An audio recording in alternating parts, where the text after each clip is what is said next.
You good to go? Yeah. Cool. Hi, everyone. Hi, Bryan. Just get set up here. This is my presentation on how to sort 50,000 magic cards. So first, here's a quick outline of what I'm going to be talking about. I'll give a quick intro of what Magic the Gathering is, because I know not everybody here is familiar with the game. I'm going to give you some reasons why you should sort Magic cards. We'll talk about the anatomy of a Magic card, some cool strategies for sorting that I've come up with in my long history of sorting Magic cards, and how this applies to you, specifically Ross. Oh my God, Why Ross. specifically me? Because you play Magic. I feel like something is about to happen to me. It's fine. That's fine, don't So- worry about it. So what I'm about to talk about is just, they're not strict guidelines, they're not, this is how you must sort Magic cards, it's just what I've learned. They're just helpful suggestions. There's many different ways to organize Magic cards, and you can find lots of resources online. That's what I first did when I was, found myself with many Magic cards and wanted to sort them, just looked up YouTube videos. What is this talk about? What does this talk about? It's about sorting 50,000 Magic Oh, cards. shit. So let's have a little quick scenario here. The scenario we find ourselves in is that we are now the proud owners of 50,000 unorganized Magic cards. Wow, what do we do? Do we get paid minimum wage? No, I didn't get you don't get paid at all. I So let's assume we want to keep them. And in fact, we want to not just keep them, but want to organize them a bit so we can make the collection useful. So, first question, what does 50,000 cards look like? Correct. It looks like this. Nice. This is a picture of my collection that I've acquired over many years, since 2009 is when I started playing Magic. Each of those white, I'm gonna throw some numbers out. Each of those white boxes is 3,000 cards approximately. Each of those tinier boxes is about 400 cards. There's some longer ones that are 1,600 cards. The point is, there is approximately 50,000 cards in this shelf, and the shelf back there that I forgot to take a picture of, and the shelf over here that I forgot to take a picture of. Oh, God. There's a lot of Magic cards here. Cool statistics, 1,000 cards is about 4 pounds, which means if you were to take all of my cards, it would weigh 195 pounds, which is heavier than me, I'm pretty sure. So, and this is what those boxes look like when they are open. That is approximately 3,000 cards. So, and of note, most of these cards are commons and uncommons for people who are familiar. That's what we consider bulk. So I did a bit of data collection. Most of my friends who play Magic, I went and asked them, how many cards do you think you have? You'll see that a bunch of people on the right side here have. I own more than 300. That was the number given to me by Ross. I own way more than I should have asked you directly. You I'm should. sorry, but these are rough estimates. So, for Don't example, know your part is good. a deck or two is like Thank you. a couple hundred appreciate cards. that. I appreciate Having some that. I extra appreciate cards here would give you like having a box of spare cards would be 1,000. The people on the left here have been people who've been playing for a very long time and have acquired more and more. So get like 10,000, 12,000. And as you saw before, you saw how big those big white boxes. That's like 3 of them. Oh, Ross is also wrong. Each of those white ones is 3,000, and he has over. More. Yeah, I have like 2 of those big folders. Yeah, and then he has a binder and other should boxes. be around here. He should be around here. 1,500. That's more like 7,000. Ross. Anyways, the point is, on the far left, this is not like to brag or nothing. This is a cry for help. I have the most 50,000. The next people who come next to me, Angus has been playing like longer since I was alive. Luigi is crazy. Francis just has a lot of cards. Anyways, the point being is that what I'm saying here, how do we sort 50,000 cards? This is an anomaly. This is not a normal The amount of cards usual. to sort for most people. But before we get too far into that, what is Magic the Gathering? This is just to really quickly get everyone on the same page. So, Magic the Gathering, largest trading card game in the world. I'm holding some of these cards right now. The idea is that you are wizards, you can transport to different planes, and you are just slinging magic at each other. Of note, Magic the Gathering is not a just buy it in a box like I don't know, like Monopoly or something like that. It is a rule set, and each of these single trading cards is a game piece with that rule set, and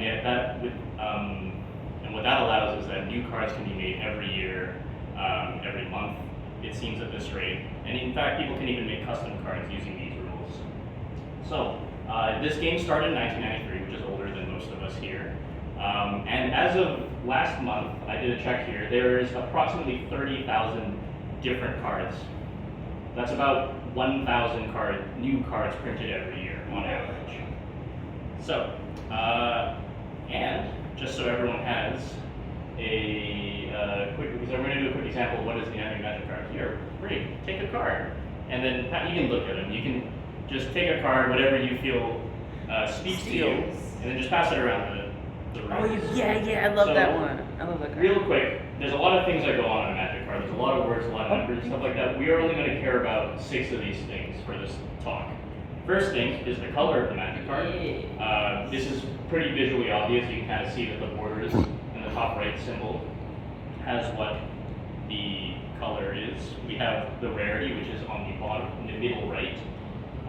It is depicted by the color of the symbol, or in the bottom left corner. If you squint really, really hard, there's a little letter that explains there's commons and uncommons. That's the majority of my collection. There's also rares and mythic rares. There's the set, which is the kind of group of cards that this particular card got released, and we'll go over that later, but you can tell from that same rarity symbol what set a card comes from. There's the type. In the bottom middle, we're probably not going to touch upon that one as much. Name. There are, as we saw before, there are 30,000 different cards. They each have their own individual name. That one's pretty obvious. You can see it on the top. And finally, the collector number. So this is somewhat equivalent to the name, and if you look at the very bottom of your card, you can see a very, very tiny number, which is essentially a unique ID for that set. So these 6 things is what we're going to care about. But before we start caring about that, let's ask ourselves, we have 50,000 magic cards. Why should we even bother sorting them? Why not just leave them in a big old pile? Well, it's fun. It's fun sorting cards. I like sorting cards, and therefore you should too. It's quite therapeutic to be putting work into sorting a thing, and at the end of it all, you have a finished product. It's like washing dishes in that respect. It can also be something you do while watching a movie or a podcast. Here's me watching a video talking about Magic the Gathering while sorting Magic the Gathering cards. I like Magic the Gathering. This is a card round. The more practical answer is that it makes searching your cards easier. It is easier to find, it is easier to look through a sorted collection than an unsorted collection. And as a quick example, here's a question. Pretend you have this many cards, and I ask you to find one specific card in that box. How many cards, how deep into this box do you think we have to look to find this card? Depends on where it is. Exactly. So we don't know where it is, therefore we have to search this entire box. This is 5,000 cards. So the worst case, it is the last card we look at, which is going to be the full 5,000. But what if this box was sorted by color? So let's say each of these rows is specifically one color. If we know the color of the card we're trying to find, now we just have to search through one of these bars. That's just 1,000. A mere 1,000. A mere 1,000. But the point is that sorting the box makes it slightly easier to find what you're looking for. And we can take that further and sort each individual side, but I will talk about that in a bit. The point is we can reduce the amount of time we search. That's why we sort. So now we are all on the same page. We have 50,000 cards. We know what it looks like. We know what a magic card is. Excuse me. And somehow we want to sort them. So let's set some criteria. The criteria, we want to organize the cards to make them more specific, but the goal here is given the name of a card, or just a specific card, we want to know exactly where to find it in that mountain of 5,000 cards. So not just, oh, it's in there somewhere. It's, no, I know exactly the box and what row and what point to find this particular card. However, that's very scary. This is a very overwhelming number of cards to deal with. So we can break the problem down by using a little thing called divide and conquer. So this is both a military strategy and also a computer science strategy. I took computer science. And simply put, instead of trying to take the bulk of the problem head on, we break it down into smaller pieces. And the reason why we're doing this is because we all have limits, specifically these 3 limits. You are limited by space, how many piles you can put onto your table. Space. You are limited by time, because you only, we might be using the dinner table for something, you want to clear it off later. So instead of trying to do it all in one go, you do it in chunks. And finally, your memory. This is probably the most important one. There's keeping track of, say, let's say 5 piles in front of you. That's pretty easy. But keeping track of 100 piles is going to fry your brain real quick. So we want to try and reduce that cognitive load as much as we can. So, and then one other thing. Oh god, it's 10 minutes. So one other thing is we are going to be, instead of sorting, we are filtering. So filtering does not care about order. This is just you put the red card in the red pile, the blue card in the blue pile. Sorting implies that you are putting things into an alphabetical order. So, so most of this is actually going to be filtering. So the things we are going to filter with are some of the things we can see on the card, like the color, the rarity, the type, and the set. So of note, I mentioned we're not going to care about type. The only thing we care about for type is lands. But I think that the thing we're going to start with is with color. Here's a bunch of us. Here's me sorting a bunch of cards by set. This is another thing you can try and sort by, but this is, as I said, for 100 piles, really hard to keep track of. I regret doing this. So let's talk about colors. If you take a look at the back of your card, you're going to see 5 little pips there. These are the 5 colors of Magic the Gathering. So we can very quickly just sort all our cards into the 5 colors. That's 5 piles. But wait, there's 2 more piles. There's multicolored cards, and there's also colorless cards. So that makes 2 more piles. So we end up with 7. But wait, there's more. Lands, they are, I consider them the 8th color. Lands generally don't have a color in rules. I'm not going to explain that. But as you're kind of sorting through things, you can filter those out. So you have your 50,000 cards. So you've decided, all right, we're going to filter these by colors and lands, and we're just going to make 8 different piles. Just and eventually we end up with 8 piles, approximately 6,000 or so cards wide. That's pretty good. You could stop right here, and we'd be ending up in this sort of situation. You'd know, okay, I'm looking for a card. It's going to be in one of these piles, and I have to search through 5,000, 6,000 of them. But that's not the goal that we set for ourselves. The goal is we want the exact card, so we got to go a bit deeper. We can take each of those piles, and welcome to my talk on how to sort 5,000 Magic cards. So 5,000 Magic cards is about the size of one of these boxes down here. Oh shit. Is one of these. You saw pictures of them. These things are very big. They're full of cards. This is what we're working with. We've broken everything into piles. That's how many cards we have now.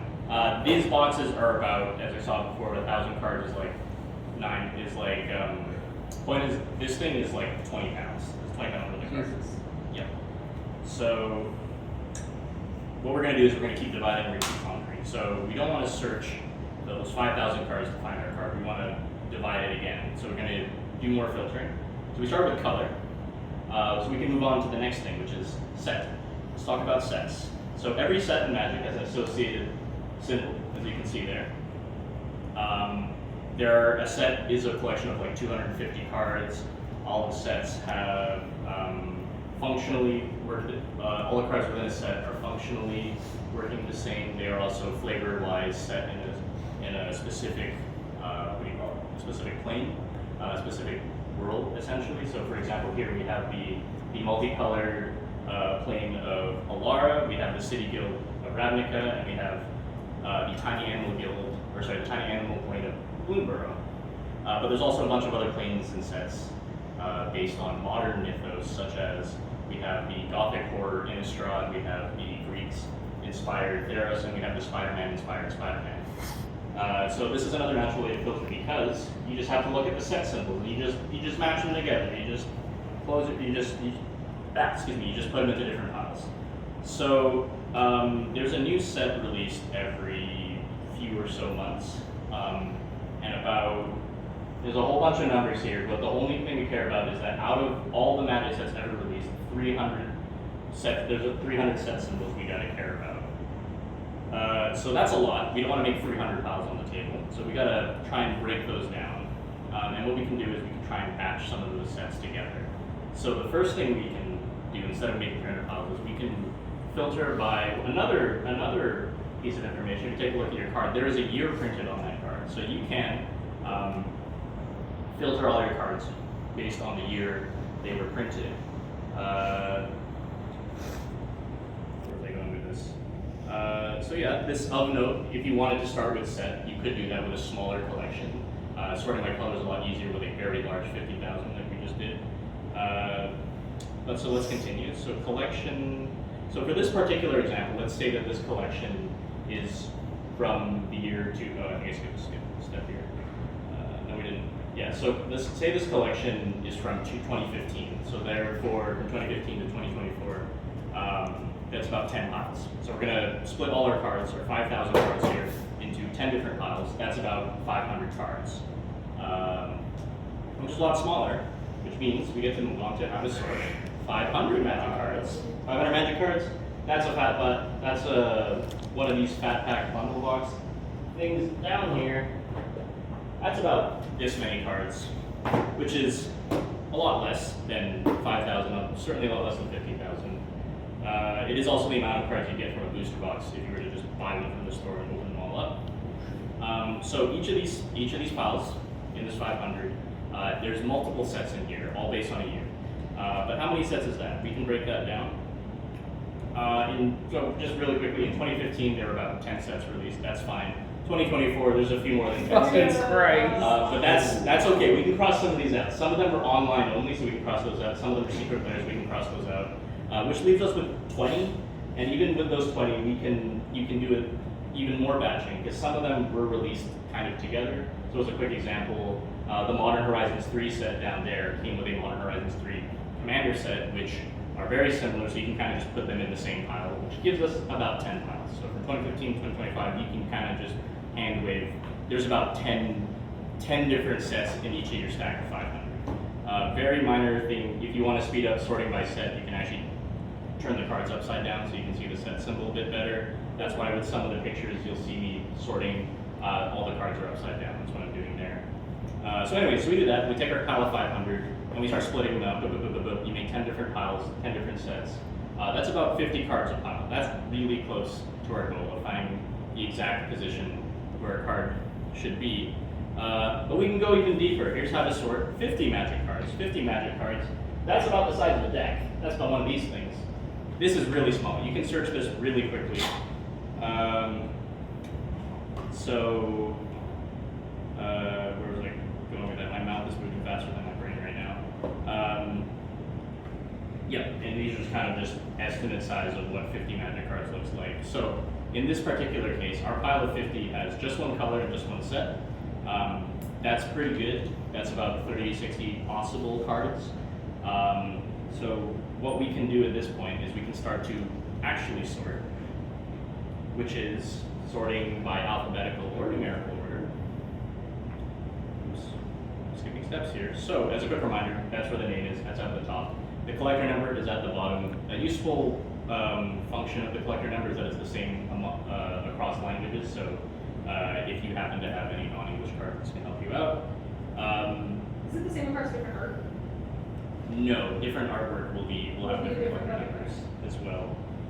So when you sort, the neat thing about collector numbers and names is that they actually have what's it called? They are functionally the same. So as a quick example, here are all the cards. Here's the first 4 cards in Neon Dynasty sorted in both numerical and alphabetical order. So this is collector numbers 1, 2, 3, and 4. They don't care about rarity. They don't care about type. It's all based on the name. So if you sort by name or you sort by collector number, it's the same. Why does it say egg? Yeah. Egg. At the bottom, egg. What is It's it? alphabetical. Oh, A, B, C, D, yeah, E. A, B, C, D, E, yeah. I see. So I realize I'm very over time. I apologize. I'm going as fast as I can. So at this point, you can take your 50 cards and you can sort them alphabetically. But sorting 50 cards is a fair bit. So what you can do is you can break it down even farther. If you were to stack the card, if you were to filter the cards one by one, that would make 30 to 60 piles. And as we call, that's a lot of memory. So another thing you can do is either filter by letters, so put all the A's together, the B's together. I like to put groups of 5 letters together because I've been doing this for a while, so I just kind of remember what each group of 5 letter is. You can also sort by number if you prefer. But the point is, yes, How do you account for cards that have the in the name or a preposition in the name? they the way that the Magic numbering, the collector number works, they actually skip the Okay. position. Okay. So you would skip that.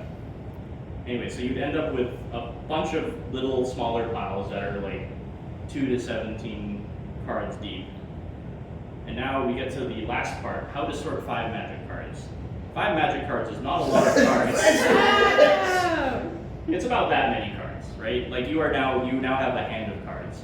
And if you've played Magic the Gathering or even any card game in general, sorting your hand is a pretty quick process. So you just want to put these in alphabetical order and you kind of just eyeball it.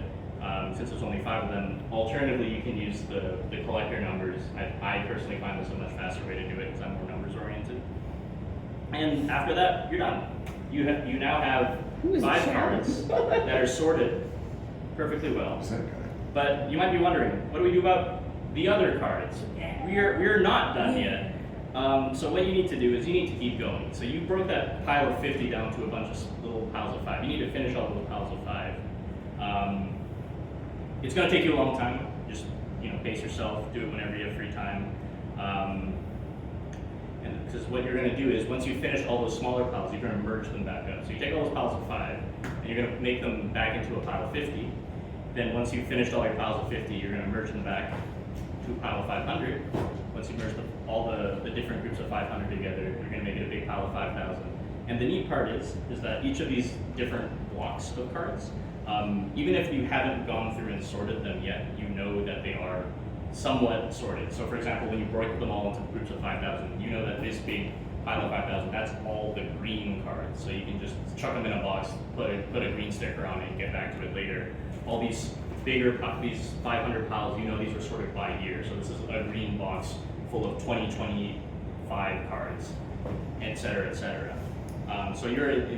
So the sorting here is just you putting these piles in order, moving them as individual blocks. And once you've done all that, you're done. You've sorted 50,000 cards, and you can say with confidence, given the color, the set, and the name, you can narrow down into the group of 50, even further beyond, because you sorted alphabetically where that card should be, if it's there or not.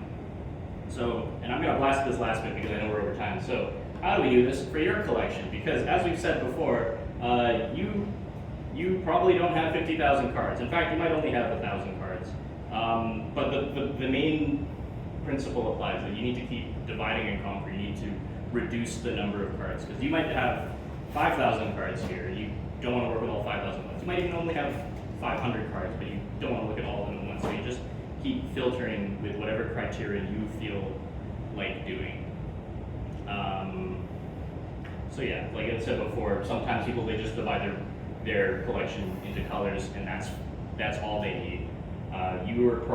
Most people will probably be on this end, so you don't need to do the whole like, oh, what if I have multiple 5,000 boxes? Though, if you happen to get yourself in a situation where you have multiple 5,000 boxes, now you know what to do. There's also some other things you can filter with other than just what is explicitly written on the card. Stuff like functionality, what the card does. So if you want all your destroy target thing cards together, you can sort by price. So if you have cards that are worth a lot of money, you probably don't want to be throwing them into a shoebox. You might have cards that are for different formats. So if you play different game modes of Magic, like Pauper or Commander or something like that, certain cards are considered staples. And if you want to make a new deck, you're probably going to set that aside. Or you can just do it based on vibes. If you just find cards that you're just like, oh, this is a neat mechanic or this is a neat picture or something like that, you can just set those aside. More minor bits. Before you start sorting, make sure you have all your cards in the same area, because it would suck if you start sorting and then you find like an entire 5,000 under your bed or something like that.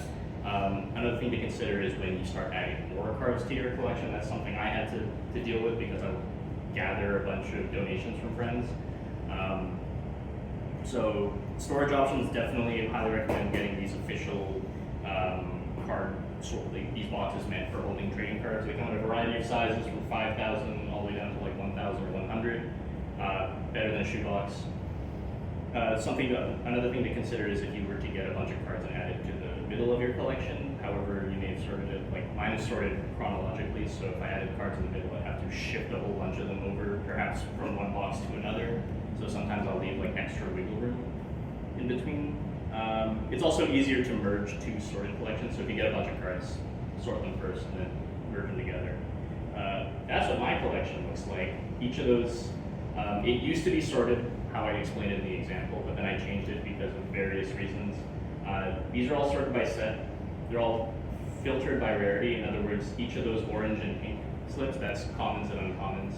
And it's hard to see, but each of the little chunks of common and uncommon are split up by color. And within those colors, I don't bother sorting them. I just toss them in because it's easier to add cards into. And if I need to search through a chunk of cards, it's only like at most 50 cards. So that's pretty good. All right, in conclusion, let's end this. This whole talk is divide and conquer. Just make the problem smaller and smaller. Reduce your workload, reduce the number of cards on your table, reduce the number of cards in your hands. You can use the anatomy of your card to your advantage. Just most of sorting is just filtering, so just keep doing that. And yeah, I think that's about it. Thank you very much for listening to my talk.